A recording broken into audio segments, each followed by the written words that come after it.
Hello, ladies and gentlemen, and welcome to the Discriminating Gamer. You know, I was once arrested for stealing an iPhone, but I didn't FaceTime. Ladies and gentlemen, today we're going to go ahead and take a preview look at Race to Berlin from Portal Games.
Race to Berlin is a two-player game in which each player takes on the roles of either the American Army or the Soviet Red Army as they attempt to be the first to take Berlin. The game board is a map of Central Europe and Germany, with the Soviets and the Western Allies approaching from both the east and the west. You're going to have a number of fortifications on the board to begin with, and some terrain effects around, as well as some rivers. You have a Berlin board, which has access from different locations to get onto the Berlin board in order to capture that all important territory of B1 Berlin. Now, essentially, each player will play not only their respective army, but also the Germans who are opposing their opponent. So, for instance, if you play the United States Army, you are also playing the Eastern German Army who is battling the Soviets. And if you are the Soviet Red Army, then you are also playing the Western German forces battling the United States and British forces. Now, there are three phases in the game. The first phase is logistics. Now, you have a number of block tokens, and these block tokens have numbers on them 1 to 5. A few of them are multiples of those numbers.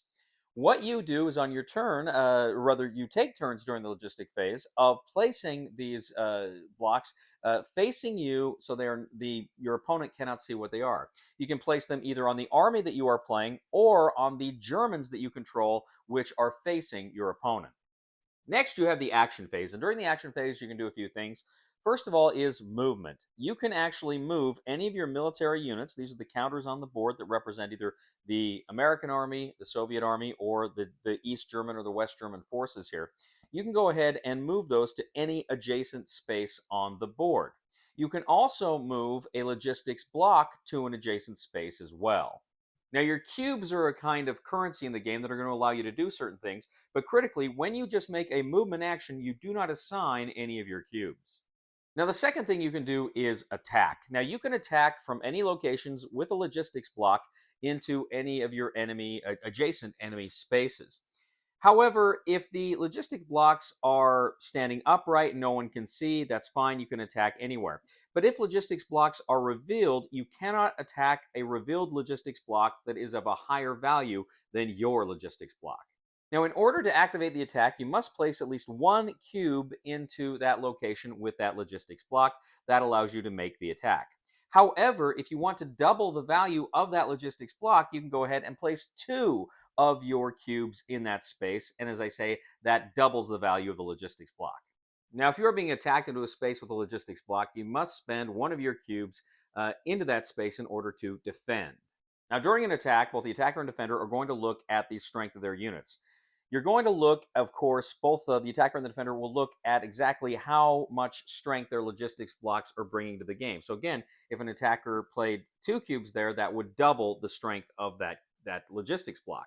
Now, there's a few other factors a defender can play into it. For instance, certain terrain types may give additional strength to a defending position. If the attacker is attacking over a river, that will give additional strength to the defender. And if the defender sits in a place with a fortification, and there are some different kinds of fortifications, then that too will be added to their total defense strength. Next, both the attacker and defender will roll two six-sided die. Now, what you're doing is you're not adding the sum of those die, but rather you are looking for the difference. So ideally, you want to roll as far apart as you can. For instance, if you roll a 3 and a 5, that's a difference of 2. You would add the 2 to your total strength. If you roll two threes, there's no difference. You get no bonus. Players also have a number of special action cards they can play during combat. Some of these cards will allow you to double the value of your blocks if you've only played one cube. Other things will allow you to add support, 1 or 2 strength to your battles. You have a counterattack, which means even if you lose a battle, you won't have to retreat. There's a lot of other goodies here in these cards. Now, if you were attacking into German units, the German units have counters, almost like a block war game where you rotate them to show exactly what their strengths are with the different pips on top. The United States Army and the British Army for the Western Allies and the Soviet Army in the East, they don't have strength because it's always assumed that their armies can refit and resupply in a way that by 1945 the German armies just couldn't. Now, critically, you cannot spend cubes into your logistic block areas if you already have enough cubes there that are equal to the number on the logistics block. Now, after the attack, you're going to resolve any effects. If you're able to actually move forward into another space, you're going to actually adjust the lines. You have line segments that you're going to place around the area to show where your lines are advancing into Germany. As a result of combat, players may be forced to surrender cubes. For instance, if you annex a space, you move into it, and you don't have enough frontline markers to make your front line, you're going to be forced to surrender several of your cubes.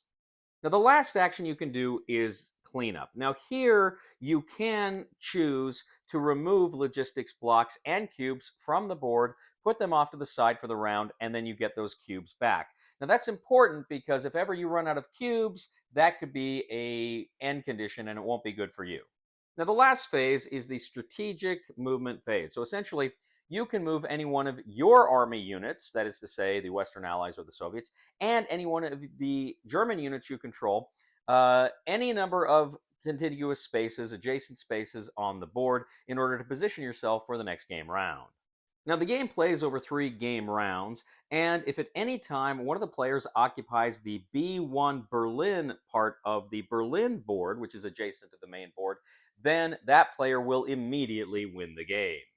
Now, as I say, certain game penalties may occur in which players are forced to surrender cubes. If ever you have to surrender some of your cubes and you don't have any cubes to surrender, you immediately lose the game. Your opponent wins. If, however, at the end of the 3rd game round, if no player has achieved either of those victory conditions, then the player who has captured the most victory cities wins. Race to Berlin. Now, I should point out this is just a prototype here. You are not seeing the final version of all of the game components in this video. So that is basically how the game is played. There's a few other little rules here and there, but generally speaking, that's what you need to know in order to play Race to Berlin. This is a very interesting war game as you take on the role of both one of the major allies here, either the Western Allies or the Soviets, and the Germans that are opposing your enemy. So even as you're trying to move forward, your opponent is controlling the Germans who are attacking you and preventing you from moving as forward as quickly as you would like. It's interesting to see how the front lines change, how they move, how depending on how your attacks work out, your front lines will change. And you may have some problems. If you end up surrounding a certain place, that's great, and that will eventually wither and go away. But that means you're going to have less options to advance forward because you will have fewer frontline markers available to you until that space ultimately gives up. The game is also interesting in this fog of war with the placement of the blocks, because you don't know what your enemy is going to do. You may realize they're placing a block there, but is it a 1? They're not really anticipating much battle there, or is it a 5 and they're preparing for a major assault in your direction? You just really don't know these things. You also have to watch out too, because the Germans, if they get to certain key areas behind your lines, if they're able to make breakthroughs, that too can cost you some cubes that you probably can't afford. The game is as much about kind of the management of your resources, the cubes and the blocks and the frontline markers, as it is about combat, and the game makes you have a lot of interesting choices as you're trying to manage those things, even as you're trying to push toward that ultimate objective of Berlin. Now, this game will shortly be up on GameFound. I will put a link to that campaign here in the description of this video. And if you think this looks like something you might be interested in, then you will definitely want to check out this GameFound campaign when it is underway. Thank you once again for joining us today on The Discriminating Gamer. As always, we'd ask you to please go ahead and like and subscribe to our YouTube channel here. Please leave a comment for us here on YouTube, on Board Game Geek, on our Facebook page, or on X. We would really appreciate that. Please like us and engage with us on social media.